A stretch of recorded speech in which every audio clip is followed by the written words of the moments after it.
Je m'appelle Jay, j'ai 32 ans, et je me souviens encore du jour où mes parents ont cédé notre maison familiale de 900 000 $ à ma sœur Ashley sans une seconde d'hésitation. 5 générations de souvenirs envolés avec une signature. Quand ils l'ont annoncé au dîner, tout le monde s'attendait à mon explosion de colère. Au lieu de ça, j'ai juste souri. Ce qu'ils ne savaient pas, c'est que mon sourire n'était pas de l'acceptation. C'était le début d'un plan déjà en marche.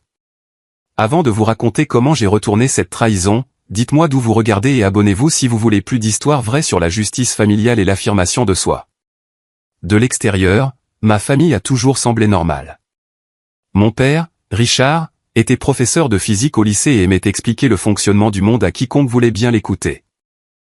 Ma mère, Déborah, enseignait en CM1 à l'école primaire locale avec une patience qui la rendait aimer des élèves comme des parents.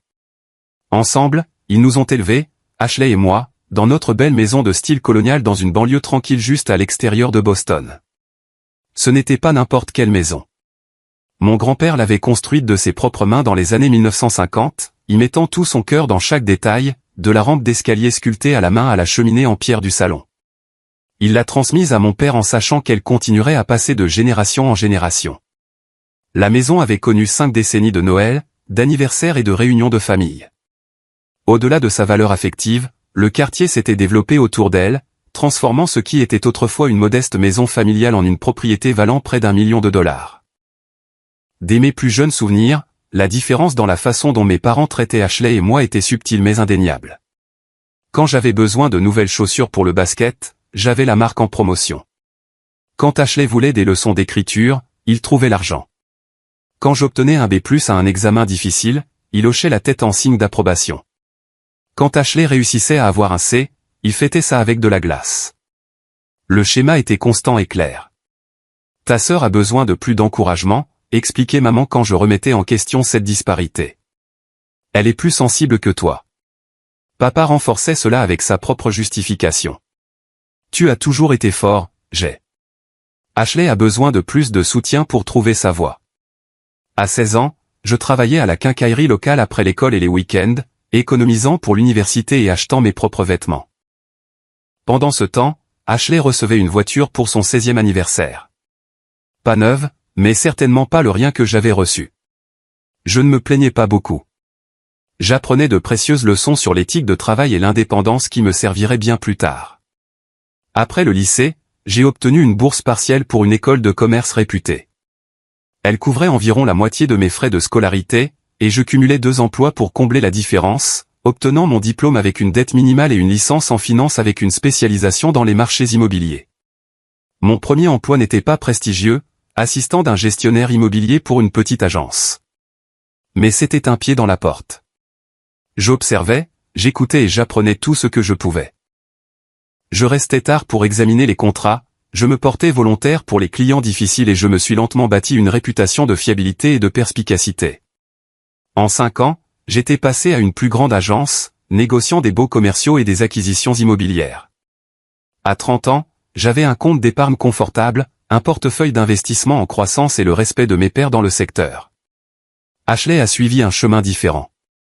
Elle a commencé l'université en psychologie, puis est passée à la communication, puis aux affaires, puis à l'histoire de l'art. Chaque changement nécessitait de nouveaux manuels et signifiait souvent des crédits perdus. Mes parents couvraient ses frais de scolarité sans se plaindre, semestre après semestre. Après 6 ans, elle a obtenu un diplôme d'études générales et est retournée à la maison. Son premier emploi fut réceptionniste dans un cabinet médical, qu'elle a quitté après 3 mois parce que le médecin était louche. Ensuite, un poste dans une boutique de vêtements, qui s'est terminé lorsque le magasin a fermé. Un passage en tant qu'assistante administrative a duré un peu plus longtemps, environ 6 mois, avant qu'elle ne décide que le travail était indigne de ses talents. Entre 2 emplois, elle comptait sur nos parents pour le loyer, les paiements de la voiture et les dépenses quotidiennes. Ils ne refusaient jamais, piochant dans leur épargne retraite si nécessaire, juste le temps qu'elle trouve ses marques, disait-il. À 27 ans, Ashley a rencontré Marcus à la fête d'un ami. Il travaillait sporadiquement comme graphiste indépendant, mais passait plus de temps à parler de ses projets potentiels qu'à les réaliser. En 1 an, ils se sont mariés lors d'une cérémonie élaborée que, oui, nos parents ont payé. Marcus a emménagé dans notre maison familiale avec Ashley, payant un loyer symbolique que j'ai appris plus tard être souvent impayé. Leur premier enfant est arrivé 11 mois après le mariage, suivi d'un second 18 mois plus tard. Avec 2 jeunes enfants, Ashley a déclaré qu'être mère au foyer était sa nouvelle carrière, et Marcus a continué son schéma de quasi-emploi. Mes parents, maintenant au début de la soixantaine, ont retardé leur retraite pour aider à soutenir la famille grandissante sous leur toit. Pendant tout ce temps, j'ai maintenu une relation cordiale avec tout le monde. Je venais pour les vacances, j'apportais des cadeaux pour les enfants et je gardais mes observations pour moi. J'avais accepté depuis longtemps que c'était simplement ainsi que notre famille fonctionnait, et j'avais construit ma vie en conséquence. J'étais fier de mon autosuffisance et je me concentrais sur mon succès grandissant dans le monde de l'immobilier. Si je ressentais parfois un pincement au cœur en entendant parler d'une autre facture que mes parents avaient payée pour Ashley, je le gardais pour moi. Ce qu'aucun d'eux ne réalisait, c'est à quel point j'observais, apprenais et planifiais attentivement un avenir qu'ils ne pouvaient imaginer. Le premier signe qu'un changement significatif était en train de se produire est arrivé un dimanche d'octobre frais. J'ai reçu un texto de mon père me demandant si je pouvais venir à la maison pour une discussion familiale ce soir-là. La formulation formelle était inhabituelle. Normalement, les invitations étaient des appels décontractés de maman pour le dîner du dimanche. Le ton était tout à fait différent. Je suis arrivé pour trouver ma mère en train de préparer le café et la tarte dans la salle à manger plutôt que dans la cuisine où nous nous réunissions habituellement. Ashley et Marcus étaient déjà assis, Ashley vibrant pratiquement d'une excitation à peine contenue. Marcus affichait un sourire suffisant qui m'a immédiatement mis sur mes gardes. Mes parents, en revanche, avaient l'air tendus. Papa n'arrêtait pas d'ajuster ses lunettes, une habitude nerveuse de ses jours d'enseignement. Tandis que maman s'affairait avec la disposition des assiettes à dessert qui étaient déjà parfaitement alignées. Maintenant que tout le monde est là, commença mon père après que j'eus pris place. Votre mère et moi voulons discuter de quelque chose d'important avec vous deux. Il s'éclaircit la gorge et continua. Nous avons réfléchi à l'avenir, à ce qu'il adviendra de cette maison et à la meilleure façon de pourvoir aux besoins de la prochaine génération. Ma mère intervint, ces mots sortant rapidement. Nous ne rajeunissons pas et nous voulons nous assurer que tout est bien organisé tant que nous sommes encore en bonne santé. Tant que nous pouvons encore prendre ces décisions nous-mêmes. Quelque chose dans la façon dont elle évitait de me regarder directement a envoyé un signal d'alarme dans mon corps. Ashley attrapa la main de Marcus, la serrant fermement. Nous avons décidé que l'approche la plus sensée est de transférer la propriété de la maison avant que cela ne se complique avec des questions de succession, a déclaré mon père. Ce que papa veut dire, intervint Ashley, incapable de se contenir plus longtemps, c'est qu'il nous cède la maison. N'est-ce pas merveilleux? La pièce sembla basculer légèrement alors que je traitais ces paroles. Je me suis tourné vers mes parents pour obtenir des éclaircissements, espérant avoir mal compris. Nous pensons que c'est ce qui a le plus de sens, dit doucement ma mère, ne me regardant toujours pas dans les yeux. Ashley et les enfants vivent déjà ici. Ça simplifie tout. Et demanda Marcus avec une fausse préoccupation qui masquait à peine son triomphe. Il doit sûrement recevoir quelque chose d'équivalent. Mon père se tortilla mal à l'aise. J'ai a beaucoup de succès par lui-même. Il a un bel appartement et sa carrière. Ashley a les enfants à prendre en considération. Je suis resté assis en silence, sentant un poids froid s'installer dans ma poitrine. Il ne s'agissait pas seulement d'une maison. Il s'agissait de générations d'histoires familiales, d'appartenance, de valeurs, et apparemment, j'avais été jugé et trouvé sans importance.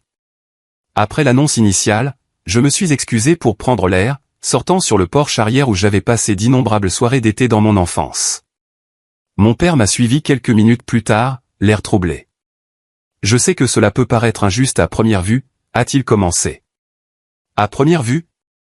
Je n'ai pas pu empêcher une pointe d'amertume dans ma voix. Il a soupiré lourdement. Ta mère et moi nous sommes toujours inquiétés pour Ashley. Elle n'a jamais eu ta détermination, ton indépendance. Les enfants ont besoin de stabilité, et elle et Marcus, ils ont besoin d'une aide dont tu n'as pas besoin.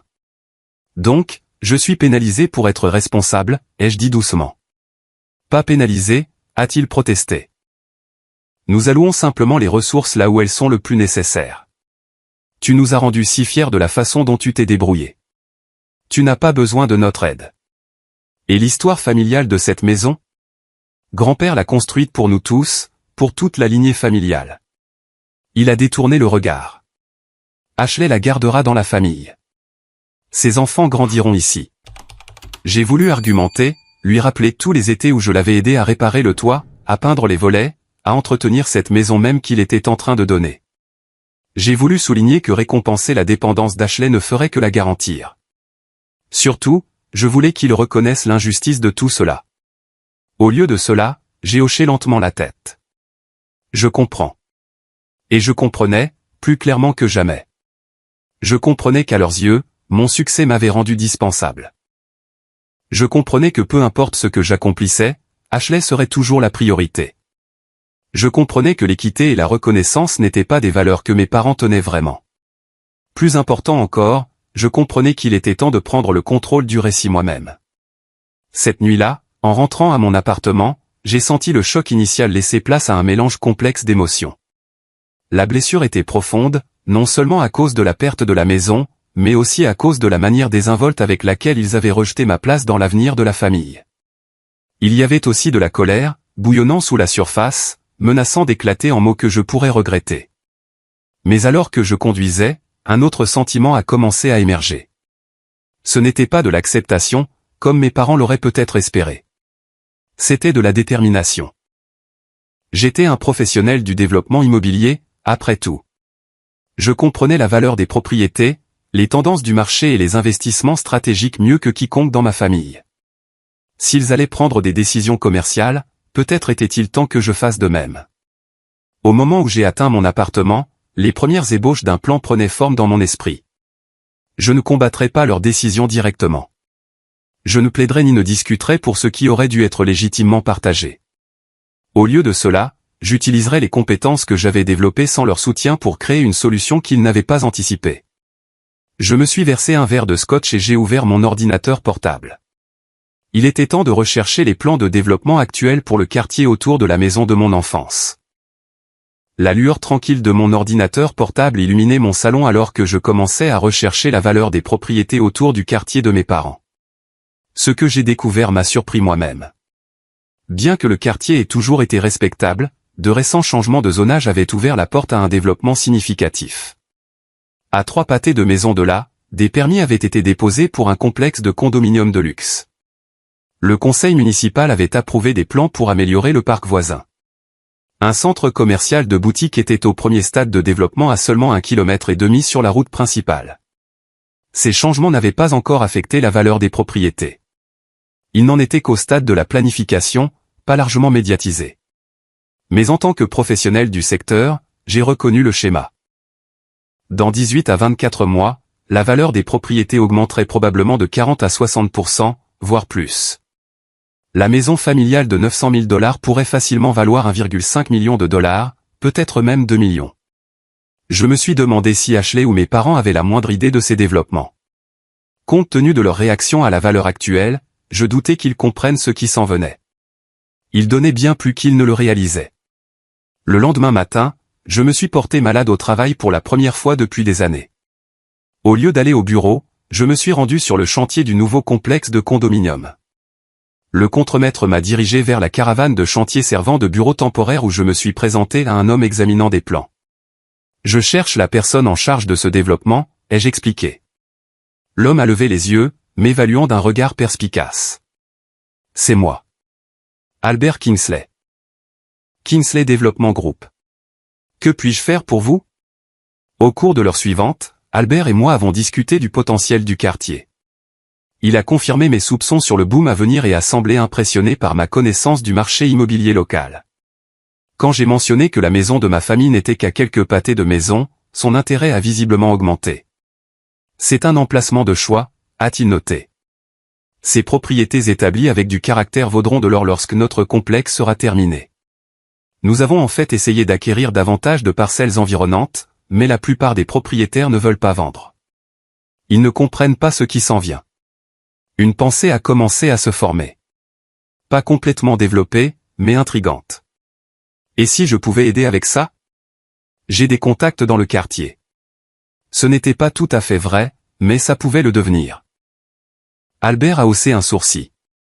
Je serais très intéressé par ce genre de partenariat. Envisagez-vous un changement de carrière, peut-être? J'ai souri. Peut-être pas un changement, mais plutôt une évolution. À la fin de notre réunion, nous avions échangé nos coordonnées et convenu de nous revoir plus tard dans la semaine. En retournant à ma voiture, mon esprit s'emballait de possibilités. J'étais entré dans cette caravane à la recherche d'informations, mais j'en repartais avec les prémices d'une opportunité. Ce soir-là, j'ai pris une autre décision cruciale. J'ai contacté un courtier en prêts hypothécaires avec qui j'avais travaillé professionnellement et je me suis renseigné sur mes options de financement. Mon crédit était excellent et j'avais une somme substantielle économisée pour un acompte sur une propriété à moi. En quelques jours, j'ai obtenu une préapprobation pour un prêt qui me permettrait d'acheter l'une des unités de luxe dans le développement d'Albert. Pas la plus grande, mais un respectable 2 pièces avec des finitions haut de gamme. Mon étape suivante était plus délicate. En utilisant des contacts de l'industrie et des outils de recherche non accessibles au grand public, j'ai commencé à identifier les propriétaires dans les pâtés de maisons entourant la maison de ma famille. Beaucoup étaient des résidents de longue date comme mes parents, des gens qui y vivaient depuis des décennies. D'autres étaient des arrivées plus récentes qui avaient reconnu le potentiel du quartier avant la plupart des gens. J'ai créé une carte détaillée notant la propriété, la valeur approximative des biens et tous les détails pertinents que je pouvais recueillir. Avec ces informations en main, j'ai enregistré une nouvelle LLC, Legacy Investment Group. Le nom était intentionnel, une petite reconnaissance privée de ce qui m'avait été enlevé. Par le biais de cette entité, j'ai commencé à faire des demandes discrètes pour l'achat de propriétés dans le quartier. Mon approche était prudente et méthodique. Je ne me suis pas précipité ni n'ai fait de démarches évidentes qui pourraient attirer l'attention. Pour certaines propriétés, j'ai simplement exprimé mon intérêt et ouvert des canaux de communication pour de futures discussions. Pour d'autres, où les propriétaires envisageaient déjà de vendre, j'ai fait des offres justes, légèrement supérieures à la valeur du marché, assez pour être attrayantes, mais pas si élevées qu'elles semblaient suspectes. En un mois, j'avais obtenu des accords d'achat sur 2 propriétés adjacentes et j'avais des discussions prometteuses avec 3 autres propriétaires. Aucune de ces transactions ne serait finalisée avant des mois, mais les bases étaient posées. Simultanément, j'ai procédé à l'achat de mon unité de condominium dans le développement d'Albert. En tant que l'un des premiers acheteurs, j'ai pu choisir un emplacement de choix avec une excellente vue. Plus important encore, mon engagement précoce m'a donné un avantage dans ma relation grandissante avec Albert et sa société de développement. Lors de nos réunions de suivi, j'ai partagé ma vision d'une approche plus globale du développement du quartier. Pas seulement le complexe de condominium, mais une communauté cohérente avec un accès contrôlé, des équipements partagés et une sécurité intégrée. Albert était intrigué, en particulier lorsque j'ai expliqué comment cette approche pourrait augmenter considérablement la valeur des propriétés et attirer une population plus aisée. Vous parlez essentiellement de créer une communauté fermée au sein d'un quartier établi, a-t-il observé lors d'une de nos discussions. C'est ambitieux. Certains résidents pourraient résister. Certains le pourraient, ai-je convenu, mais d'autres reconnaîtront la valeur que cela ajoute à leur propriété, et une fois le processus commencé, ceux qui résistent se retrouveront de plus en plus isolés. Albert m'a étudié avec un respect nouveau. Vous savez, la première fois que vous êtes entré dans mon bureau, je pensais que vous n'étiez qu'un autre résident local inquiet du bruit de la construction. Je vous ai sous-estimé. J'ai souri. La plupart des gens le font. Alors que mon plan prenait forme, j'ai pris soin de maintenir ma routine normale. J'ai continué à exceller dans mon travail de jour, j'ai participé au dîner de famille quand j'étais invité, et je n'ai jamais mentionné mes nouvelles activités d'investissement à personne. Quand mes parents ou Ashley abordaient le transfert de la maison, je répondais avec une acceptation calme, offrant même parfois des conseils sur l'entretien de la propriété ou les implications fiscales. S'ils remarquaient quelque chose de différent chez moi, ils l'attribuaient à mon acceptation de leurs décisions. En réalité, chaque conversation était une occasion de recueillir plus d'informations sur leurs plans et leur calendrier, que je pouvais ensuite intégrer dans ma propre stratégie. À la fin du 3e mois, Legacy Investment Group avait obtenu des engagements sur 5 propriétés stratégiques entourant la maison de ma famille, et j'avais finalisé l'achat de mon unité de condominium. J'avais également engagé un personnel réduit mais efficace pour Legacy, un gestionnaire immobilier expérimenté dans les développements haut de gamme, un consultant en sécurité ayant déjà travaillé avec des communautés fermées, et un spécialiste du marketing axé sur l'immobilier de luxe. Aucun d'entre eux ne connaissait mon lien personnel avec le quartier que nous ciblions. Pour eux, j'étais simplement un investisseur qui avait identifié une opportunité émergente dans une zone en transition. Et à bien des égards, c'est exactement ce que j'étais devenu. Le jour du transfert officiel de la propriété est arrivé 6 mois après l'annonce initiale. Mes parents avaient choisi un prestigieux cabinet d'avocats du centre-ville, voulant s'assurer que tout soit traité correctement. Je suis arrivé en avance, vêtu d'un costume sur mesure qui projetait une confiance professionnelle plutôt que le trouble émotionnel que je ressentais encore sous la surface. La salle d'attente de Peterson, Blackwell & Associates respirait l'élégance de la vieille bourgeoisie de Boston avec ses fauteuils en cuir, ses boiseries en acajou et son éclairage discret. J'ai échangé des politesses avec la réceptionniste et j'ai pris place, consultant mes emails sur mon téléphone en attendant les autres. Legacy Investment Group venait de finaliser sa 6e acquisition immobilière, et la planification de l'infrastructure de sécurité se déroulait comme prévu. Tout s'alignait parfaitement. Ashley et Marcus sont arrivés ensuite, tous deux habillés plus formellement que je ne les avais vus depuis des années. Ashley portait une robe à fleurs qui tirait légèrement sur les coutures, tandis que Marcus avait réussi à trouver une cravate pour accompagner son unique blazer décent. Ils ont semblé surpris de me voir déjà là. Tu es arrivé en avance, a remarqué Ashley, une pointe de suspicion dans la voix. Peut-être s'attendait-elle à ce que je me retire ou que je fasse une scène de dernière minute. Bien sûr, ai-je répondu calmement. C'est un jour important pour la famille. Marcus m'a regardé avec méfiance. On pensait que tu serais peut-être encore contrarié par l'arrangement. J'ai offert un sourire qui ne révélait rien. Il ne s'agit pas de ce que je veux. Il s'agit de ce qui est le mieux pour tout le monde. Mes parents sont arrivés en dernier, mal à l'aise dans leur tenue formelle. Mon père n'arrêtait pas de tirer sur son col, tandis que ma mère serrait son sac à main avec des jointures blanches.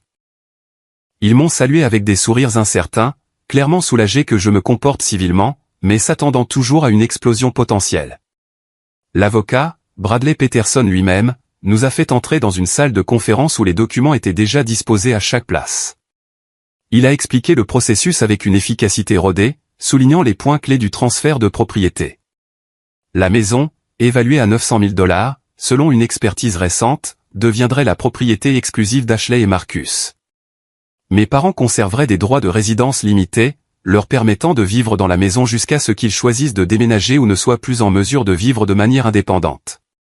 Tandis que Peterson discutait des implications fiscales et des considérations futures, j'ai remarqué que mes parents jetaient des regards répétés dans ma direction, jaugeant ma réaction.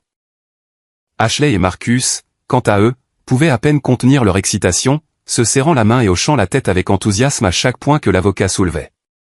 Quand le moment des signatures est arrivé, j'ai regardé en silence les stylos se déplacer sur les papiers, transférant des générations d'histoires familiales en quelques traits d'encre.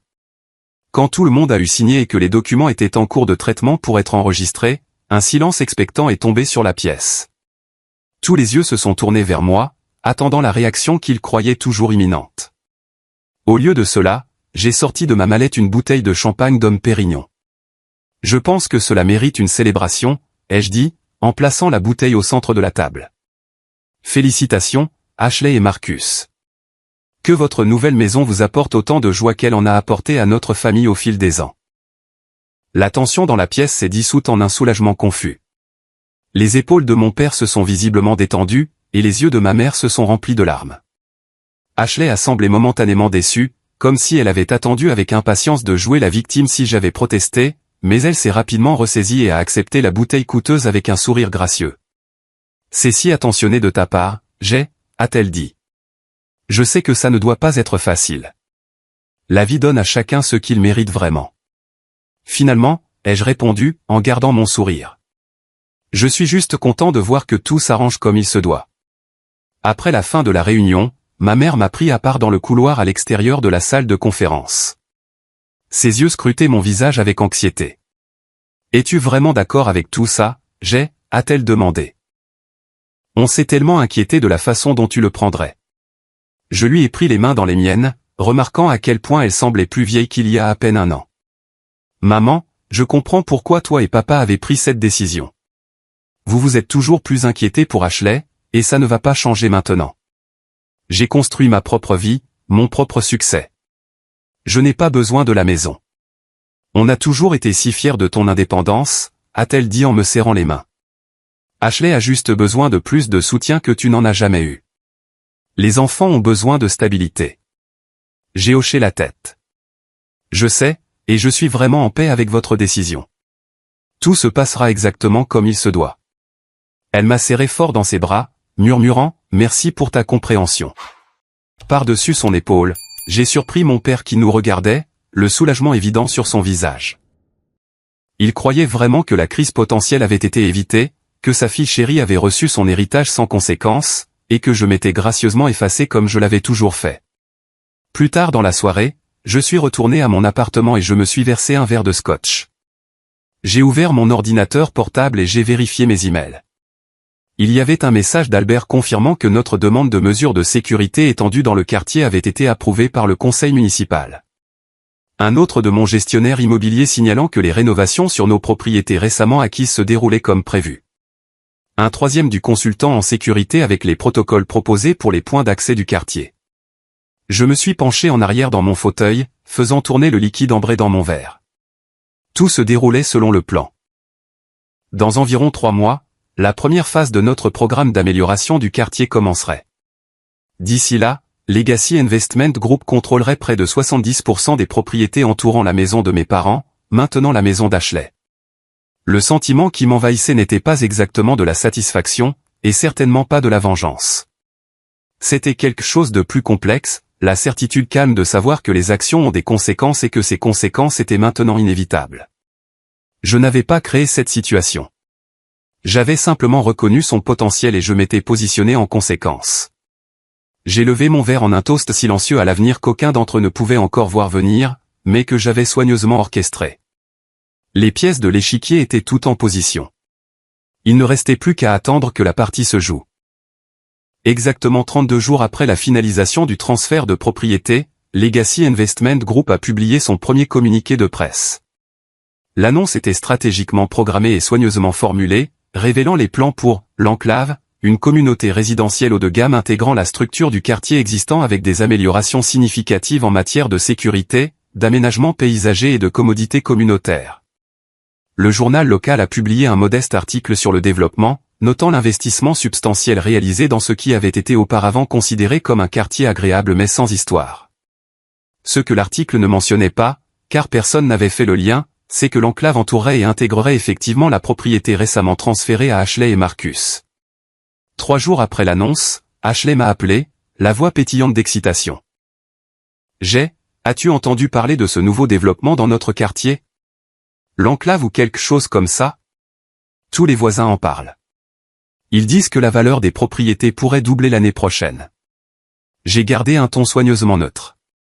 Je crois avoir vu quelque chose à ce sujet. Ça semble être une bonne chose pour les propriétaires de la région. C'est un timing incroyable, a-t-elle poursuivi. Papa et maman viennent de nous donner la maison et maintenant elle pourrait valoir bien plus que ce que nous pensions. Marcus dit que nous devrions remercier notre bonne étoile. De la chance en effet, ai-je convenu. Le timing est essentiel en immobilier. Ce qu'Ashley ne savait pas, c'est que les premiers changements visibles devaient déjà commencer la semaine suivante. La phase initiale semblerait assez inoffensive, amélioration paysagère sur plusieurs propriétés voisines, installation de lampadaires décoratifs le long des rues principales et signalisation subtile indiquant les limites de la communauté de l'enclave. La deuxième phase, cependant, serait plus perceptible.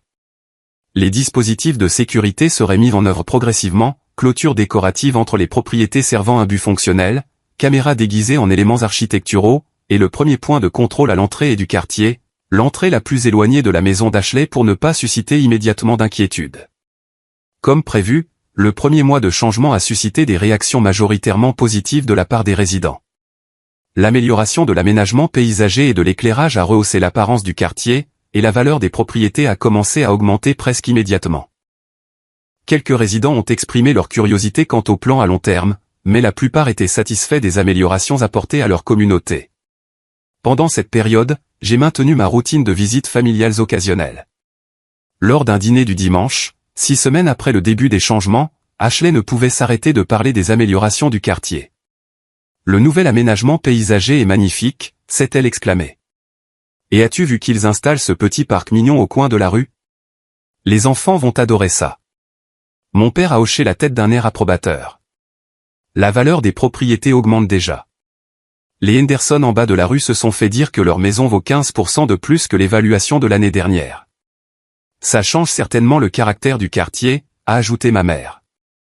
Bien que je ne sois pas sûr de tous ces nouveaux panneaux qu'ils installent. Ça semble un peu contrôlant. J'ai gardé mes commentaires minimaux et neutres, les laissant discuter de leurs observations sans révéler mon implication.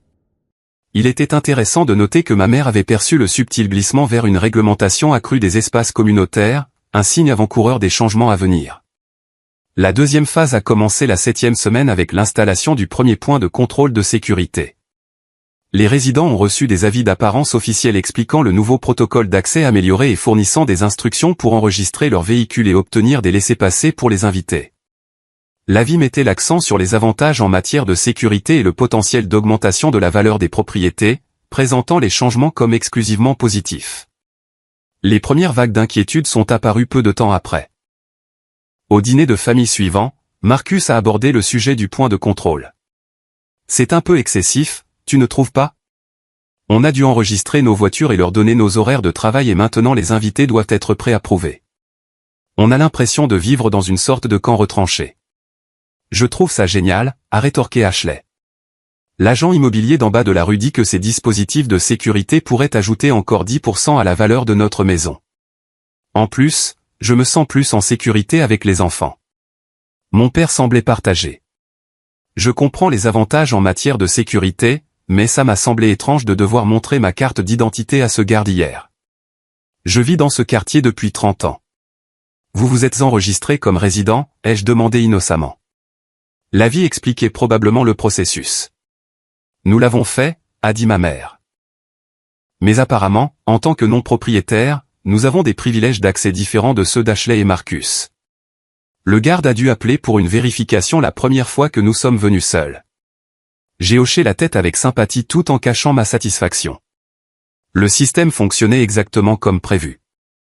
La phase suivante introduirait des restrictions plus complètes, différenciant davantage les propriétaires des visiteurs. Au 3e mois, l'enclave avait mis en œuvre son protocole de sécurité complet. Les 5 points d'entrée du quartier avaient désormais des points de contrôle. Les résidents avaient reçu des laissez-passer électroniques pour leurs véhicules. Le stationnement des visiteurs était limité à des zones désignées, la plupart situées à la périphérie de la communauté. L'accès piétonnier était contrôlé par des portails nécessitant des cartes clés de résidents. Les changements étaient suffisamment importants pour commencer à affecter la vie quotidienne de manière incontournable. Ashley m'a appelé un mardi soir, la voix tendue par la frustration. Le rendez-vous de jeu des enfants a dû être annulé parce que la mère de Melissa n'a pas pu passer le portail de sécurité. Apparemment, notre quota d'invités était déjà épuisé cette semaine avec la visite de papa et maman. Ça devient ridicule. Ça a l'air frustrant en effet, ai-je compati. As-tu essayé de contacter la société de gestion? Bien sûr que j'ai essayé. Ils n'arrêtent pas de se référer au règlement de la communauté que tout le monde est censé avoir accepté, mais nous n'avons jamais rien accepté. Tout ça a juste commencé à se produire autour de nous. J'ai fait des bruits de sympathie appropriés pendant qu'Ashley continuait de se plaindre des nouvelles restrictions, des limitations de stationnement qui rendaient difficile la visite des membres du groupe de Marcus pour les répétitions, des exigences d'aménagement paysager qui les empêchaient d'installer le trampoline que les enfants voulaient, des réglementations sur le bruit qui avaient entraîné un avertissement lors d'un barbecue dans leur jardin. Ce qu'elles ne savaient pas, ne pouvaient pas savoir, c'est que chacune de ces restrictions avait été soigneusement calibrée pour créer un maximum d'inconvénients tout en restant légalement défendable en tant que norme communautaire raisonnable. Les propriétaires qui avaient vendu à Legacy Investment Group avaient signé des accords autorisant ces changements. Ceux qui n'avaient pas vendu directement, comme Ashley et Marcus, étaient maintenant effectivement entourés de propriétés qui l'avaient fait. La situation a atteint son premier point critique un dimanche après-midi lorsque mes parents sont arrivés pour leur dîner hebdomadaire avec la famille d'Ashley. Ils se sont arrêtés au point de contrôle de sécurité principal comme d'habitude, mais cette fois quelque chose était différent. Je suis désolé, mais vos privilèges de visite pour cette adresse ont été temporairement suspendus, les a informé l'agent de sécurité. C'est absurde, a protesté mon père. Nous sommes ses parents. Nous avons une autorisation permanente. Le garde a consulté sa tablette. Selon nos dossiers, cette résidence a dépassé son quota de visiteurs pour le mois. Vous aurez besoin que les propriétaires déposent une demande d'exception auprès du bureau de gestion, qui peut être traitée dans les 3 jours ouvrables. Nous venons ici tous les dimanches depuis des années, s'est exclamée ma mère. Nous avons vécu dans cette maison jusqu'à il y a quelques mois. Je comprends votre frustration, madame, mais je dois suivre les protocoles établis. Peut-être pourriez-vous appeler les résidents et leur demander de venir autoriser votre entrée en personne. Mes parents ont appelé Ashley, qui est arrivée au portail, énervée et furieuse. Après un échange houleux avec le garde qui n'a abouti à rien, elle a été forcée de retrouver ses parents dans un café à l'extérieur du quartier. Moins d'1 heure plus tard, mon téléphone a sonné. Le nom d'Ashley s'est affiché sur l'écran. J'ai pris une profonde inspiration et j'ai répondu avec une préoccupation décontractée dans la voix. « Salut, H. Tout va bien ?» Sa voix était tendue de panique et de fureur. « Non, tout ne va pas bien. Maman et papa ont été empêchés de visiter leur propre maison. Un agent de sécurité les a traités comme des criminels. Toute cette histoire d'enclave est hors de contrôle. Tu travailles dans l'immobilier. Peux-tu nous aider à comprendre ce qui se passe ? » Le moment que j'avais planifié était enfin arrivé. « Ça a l'air terrible, » ai-je dit, injectant une réelle préoccupation dans ma voix. « J'ai quelques contacts qui pourraient peut-être aider. Laisse-moi passer quelques appels et voir ce que je peux trouver sur qui est vraiment derrière tous ces changements. »« S'il te plaît, fais-le, » a-t-elle insisté. Ça commence à faire peur. C'est comme si quelqu'un essayait de prendre le contrôle de tout le quartier. J'ai promis de me pencher sur la question immédiatement et j'ai convenu de la retrouver avec le reste de la famille le lendemain soir pour discuter de ce que j'aurais découvert.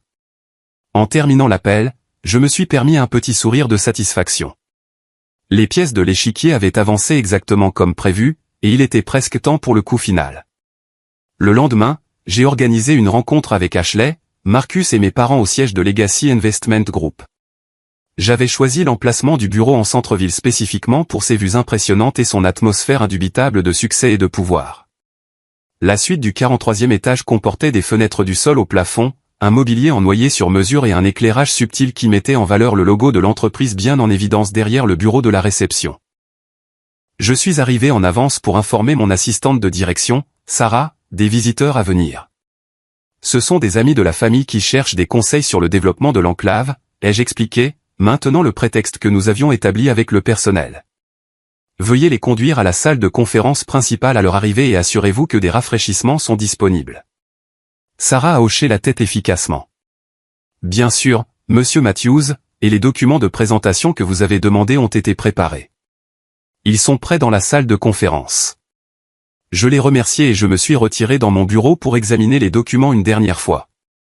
Tout était en ordre, les cartes des propriétés montrant les possessions de Legacy, les accords légaux établissant les règlements du quartier, les projections financières et les protocoles de sécurité qui avaient tant perturbé la routine de ma famille.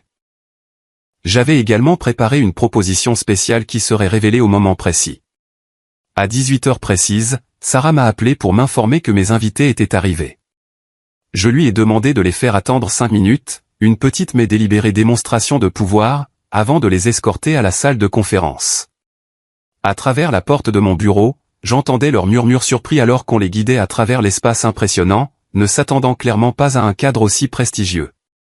Quand je suis entré dans la salle de conférence, la confusion sur leur visage s'est accentuée. Ma mère a été la première à parler. Qu'est-ce que c'est que cet endroit ? Je pensais que nous rencontrions tes contacts dans l'immobilier. J'ai souri en prenant ma place à la tête de la table de conférence. C'est bien le cas. Bienvenue au siège de Legacy Investment Group. Veuillez vous asseoir. Nous avons beaucoup de choses à discuter. Ils ont échangé des regards perplexes en s'installant dans les fauteuils en cuir. Ashley a regardé autour d'elle l'environnement élégant et coûteux, son expression passant de la confusion à une suspicion naissante. « Je ne comprends pas », a dit mon père. « Qu'est-ce que cette entreprise a à voir avec nos problèmes de quartier ?» Au lieu de répondre directement, j'ai appuyé sur un bouton sur la console de la table. Les lumières se sont légèrement tamisées et un grand écran est descendu du plafond. Une carte détaillée de leur quartier est apparue avec des propriétés codées par couleur mettant en évidence différentes catégories de propriétés. Laissez-moi vous expliquer exactement ce qui se passe dans votre quartier, ai-je commencé, ma voix prenant le ton professionnel que j'utilisais pour les présentations aux clients. Au cours des 10 derniers mois, Legacy Investment Group a stratégiquement acquis 73% des propriétés entourant votre maison. Ces acquisitions ont été réalisées par divers moyens, achats directs, options d'achat et coentreprise avec les propriétaires d'origine. Marcus s'est penché en avant, son visage s'assombrissant. Vous voulez dire que cette entreprise est derrière tous les changements, les points de contrôle, les restrictions, tout? C'est exact, ai-je confirmé. Legacy a mis en œuvre un programme complet d'amélioration de la communauté conçu pour augmenter considérablement la valeur des propriétés tout en créant un environnement exclusif et sécurisé pour les résidents. Mais c'est exactement ce qui nous cause tous nos problèmes, s'est exclamé Ashley. Les agents de sécurité, les restrictions de visiteurs, les règles ridicules surtout, du stationnement aux décorations de jardin. J'ai hoché la tête. Ces éléments font tous partie de la proposition de valeur pour les résidents de Legacy. L'exclusivité et la sécurité commandent des prix élevés sur le marché actuel.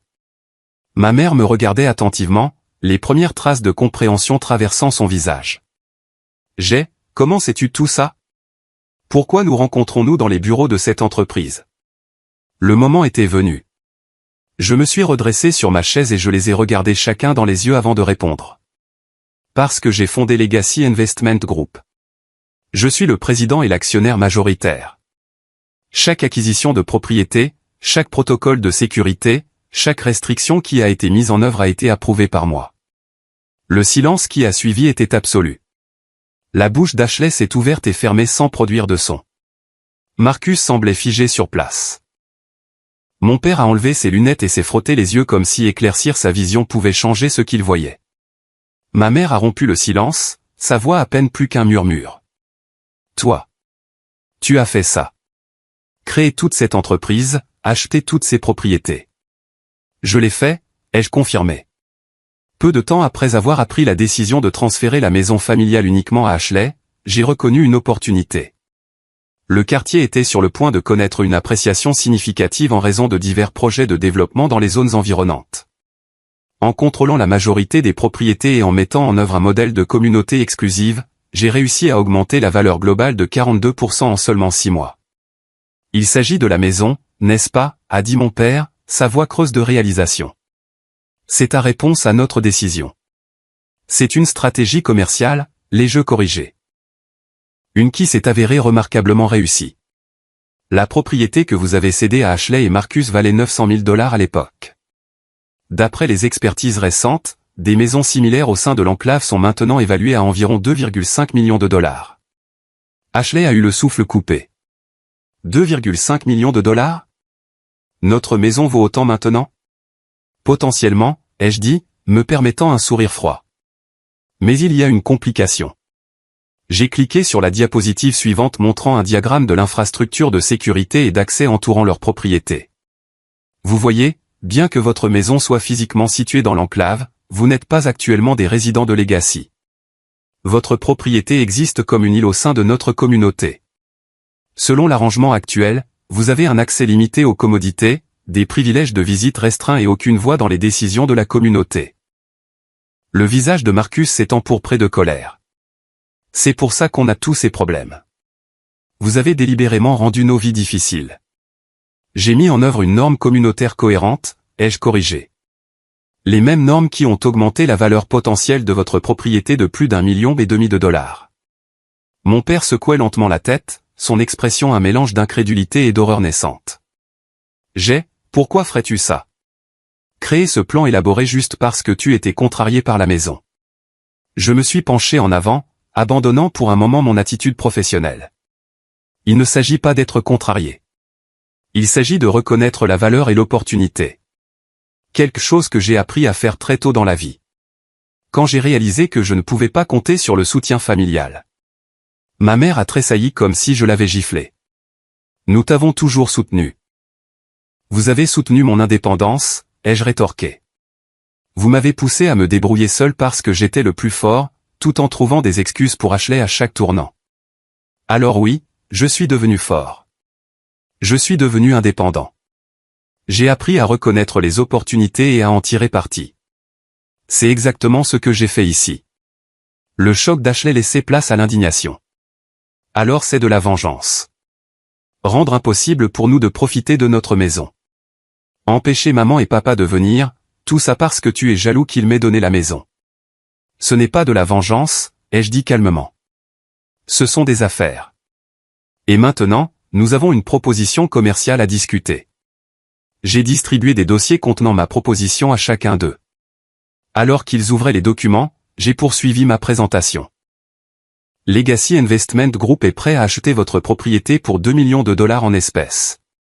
Cela représente une prime significative même par rapport à l'évaluation améliorée, sans commissions immobilières ni frais de clôture déduits.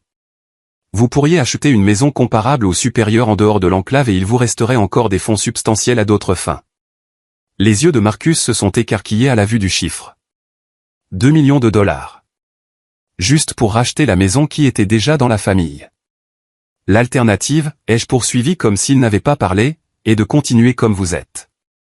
Une propriété non membre entourée par les possessions de Legacy, soumise aux restrictions d'accès et aux règlements communautaires qui vous ont causé tant de frustration.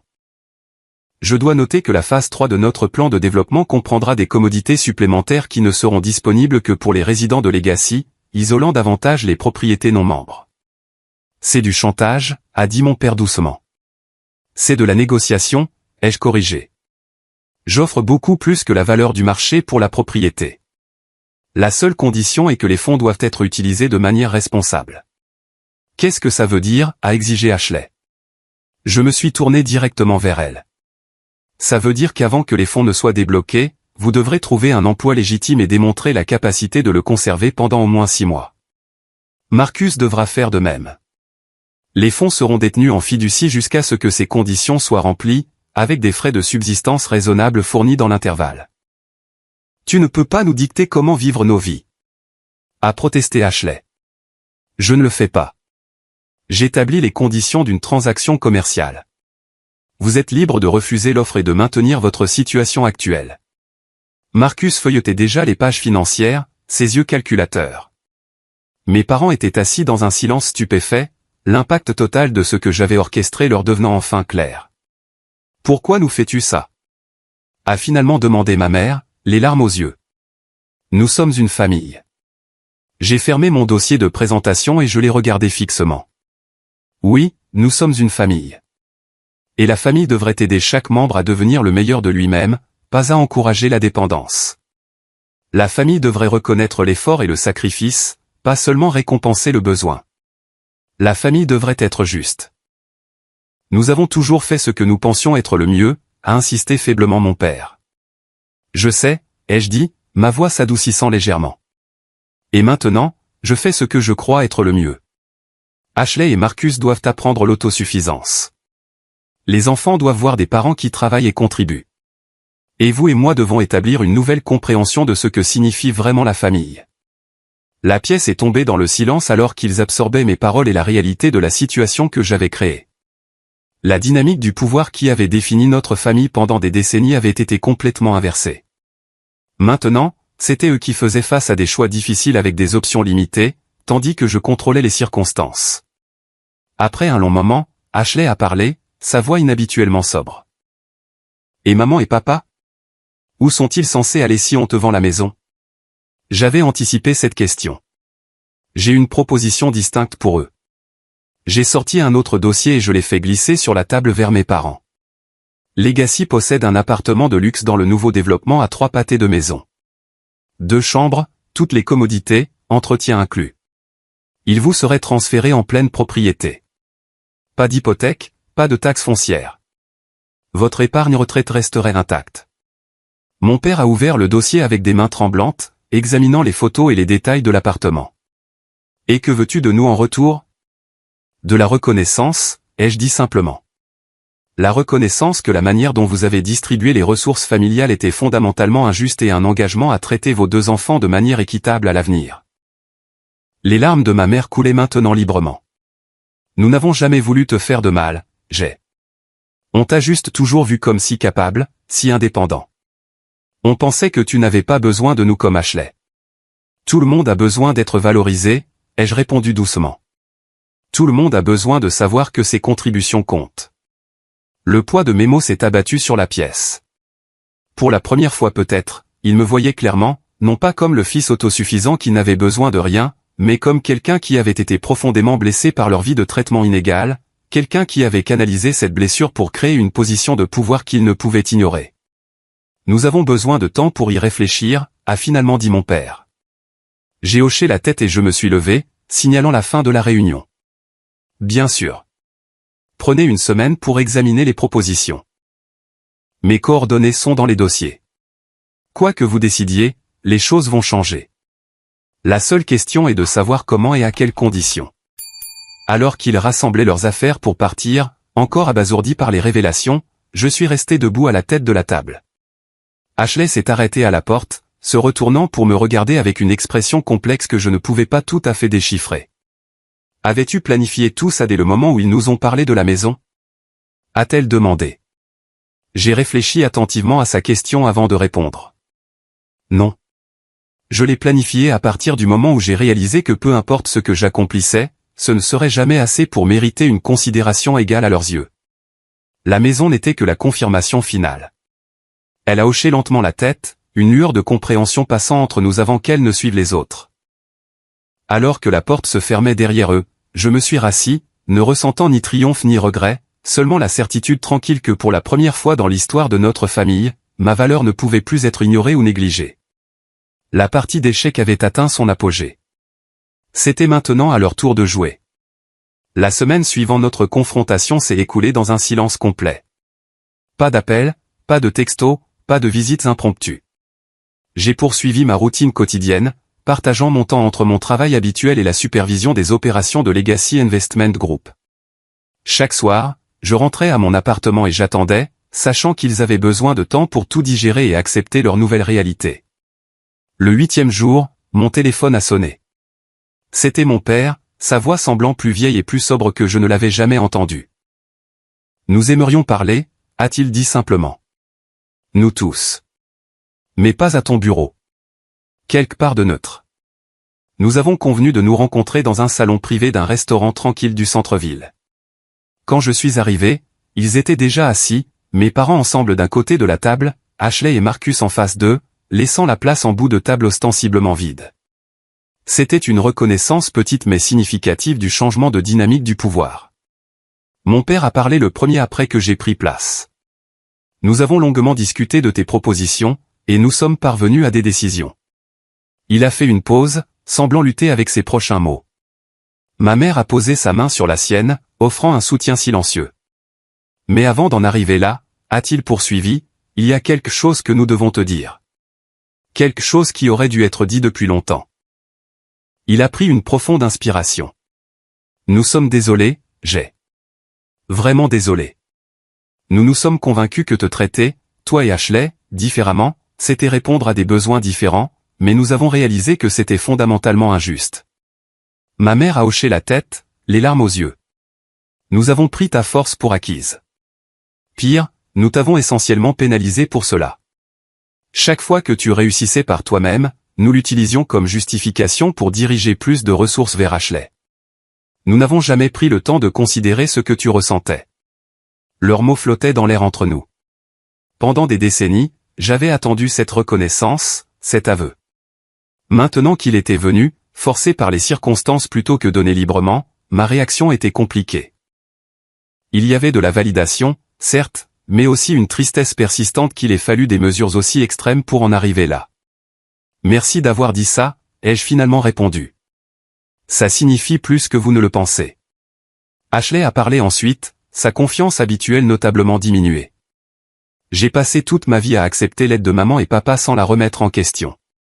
Je me disais que je la méritais, que j'en avais plus besoin que toi. Je n'ai jamais considéré que je te prenais quelque chose ou que l'on m'assistait au lieu de m'aider vraiment. La semaine passée a été. Marcus a fait une pause, semblant chercher les mots justes.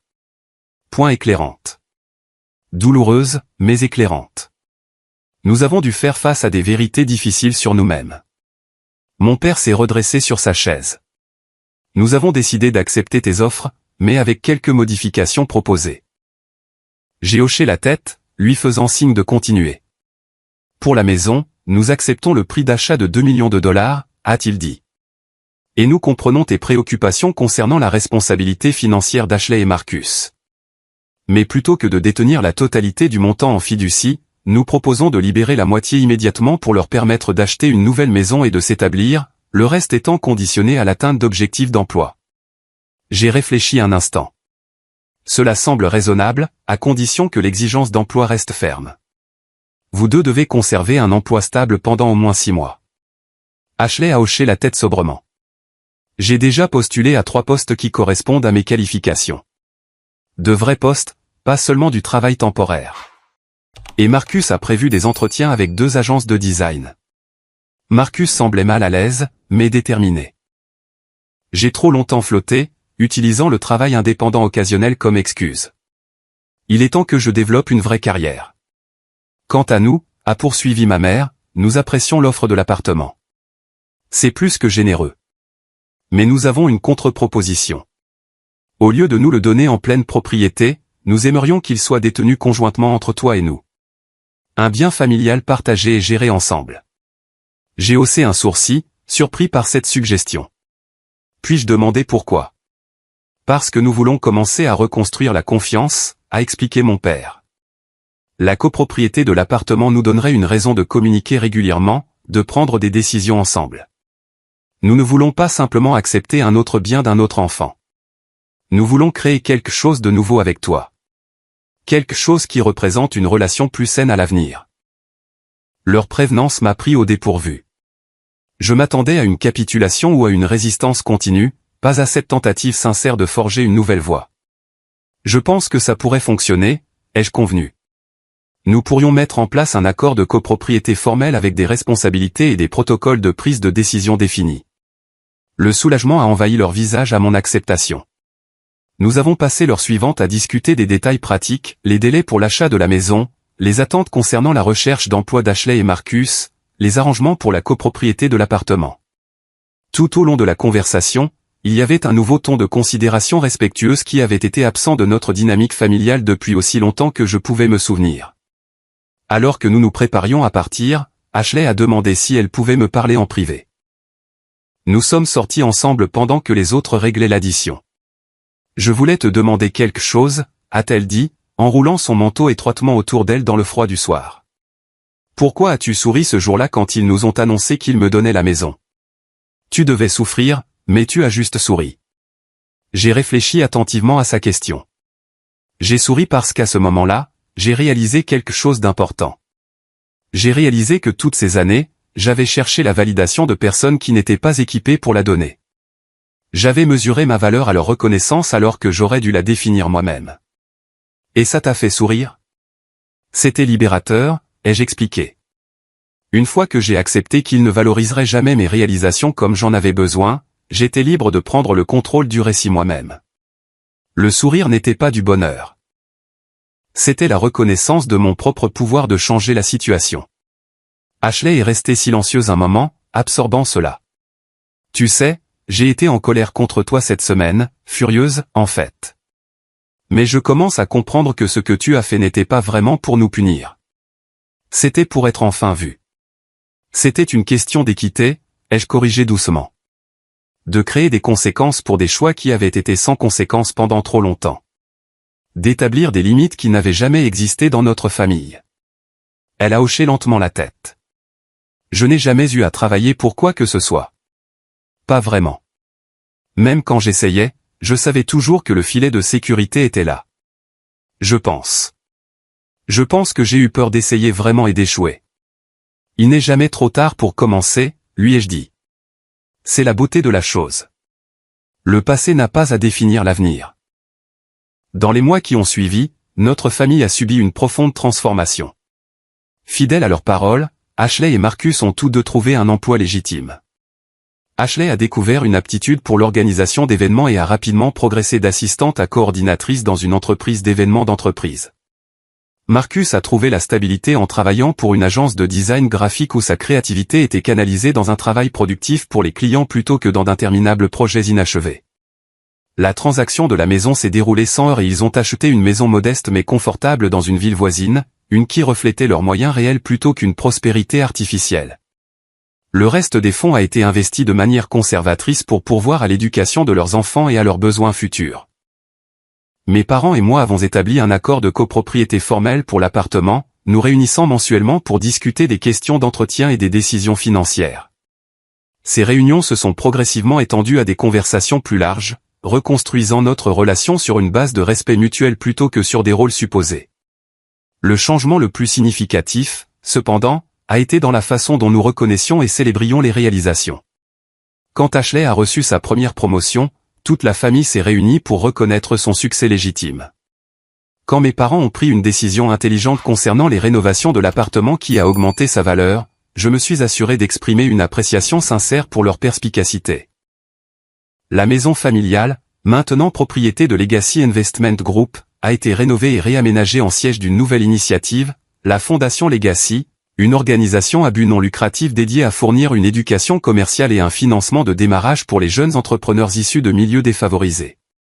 La transformation symbolique de la maison d'une source de division en un tremplin pour le succès des autres semblait être la résolution parfaite. Un an après notre confrontation dans les bureaux de Legacy, nous nous sommes réunis pour un dîner de famille dans l'appartement de mes parents. Alors que nous partagions un repas dans leur nouvelle maison, j'ai remarqué quelque chose de remarquable. La conversation se déroulait sans les anciens sous-entendus de favoritisme et de ressentiment. Ashley parlait avec confiance de ses défis professionnels sans chercher la sympathie ou le sauvetage. Mes parents posaient des questions réfléchies sur nos deux carrières avec un intérêt égal. Marcus discutait de ses projets créatifs avec une discipline et un but nouveau. Plus tard, alors que j'aidais ma mère à débarrasser les assiettes, elle s'est arrêtée et m'a touché doucement le bras. « Je n'aurais jamais pensé dire ça », a-t-elle admis doucement. Mais ce que tu as fait, aussi choquant que cela ait été à l'époque, a peut-être été la meilleure chose qui pouvait arriver à cette famille. Tu nous as tous forcés à affronter des schémas auxquels nous étions aveugles depuis des décennies. J'ai souri, un vrai sourire cette fois. Parfois, les leçons les plus difficiles sont les plus précieuses. Le truc, a-t-elle poursuivi, c'est qu'on a toujours pensé qu'on protégeait Ashley en lui donnant plus de soutien, mais en fait, on l'empêchait de développer sa propre force. Et on a tellement pris ta force pour acquise qu'on n'a jamais considéré à quel point ça devait être solitaire d'être toujours celui qui n'avait besoin de rien. Tout le monde a besoin de quelque chose, maman. Parfois, c'est juste de la reconnaissance. Elle a hoché la tête, la compréhension dans les yeux. Je vois ça maintenant. Ce soir-là, en rentrant chez moi, dans mon propre appartement, j'ai réfléchi au parcours des 2 dernières années. Ce qui avait commencé comme une réponse à la douleur et à l'injustice avait évolué en quelque chose de bien plus significatif qu'une simple vengeance ou un rééquilibrage.